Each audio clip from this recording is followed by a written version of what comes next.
আসসালামু আলাইকুম রহমতুল্লাহ হামিদা ও মুসাদ্দি ও মুসাদ্দামা ও বাদ।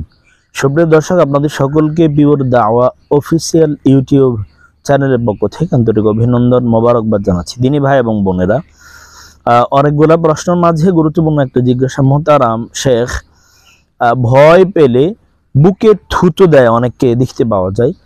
ভয় পেয়ে বুকে থুতু দিলে কোনো গুনাহ হবে কিনা, বুকে থুতু দেওয়া এটা ঠিক কিনা? অনেকে কোনো বিষয়ে ভয় পেলে থুতু দিয়ে বুকে এভাবে দেয়, এটার ব্যাপারে ইসলাম কি বলে? গুরুত্বপূর্ণ এবং জীবন ঘনিষ্ঠ একটা জিজ্ঞাসা।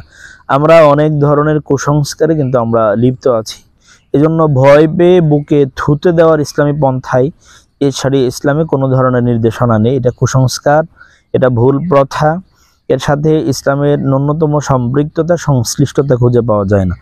ভয় পেলে তো আপনি যদি ভয় পান, কোনো বিষয়ে যদি আপনি ভয় পান, তবে ইন্না লিল্লাহ পড়তে পারেন, যেহেতু মুসিবা ক্বালু ইন্না লিল্লাহি আল্লাযীনা ইযা আসাবাতহুম মুসিবা ক্বালু ইন্না লিল্লাহি ওয়া ইন্না ইলাইহি রাজিউন। যখন নাকি কোনো মুসিবতে আপনি নিপতিত হবেন, পড়ে যাবেন, মুসিবতে পড়বেন, বিপদে পড়বেন, তখন আপনার কাজ হচ্ছে, আল্লাহ বলছেন, ইমানদার বলবে ইন্না লিল্লাহি ওয়া ইন্না ইলাইহি রাজিউন। এজন্য আমরা ভয় পেলে বুকে থুতু দেওয়ার কোনো শরীয়সম্মত পন্থা নেই, সুন্নাহ কোনো আমল নয়, এটা কুসংস্কার, এটাতে বিশ্বাস করা আমাদের উচিত নয়। ভয় পেয়ে বুকে থুতু দেওয়ার ইসলামিক কোনো পদ্ধতি নেই, ইসলামে এর কোনো বৈধতা খুঁজে পাওয়া যায় না। এজন্য আমরা ভয় পেয়ে বুকে থুতু দেব না, বুকে থুতু দেওয়ার কোনো শরীয়সম্মত পন্থা খুঁজে পাওয়া যায় না, ইসলাম এই ব্যাপারে কোনো নির্দেশনা আমাদেরকে প্রদান করে না।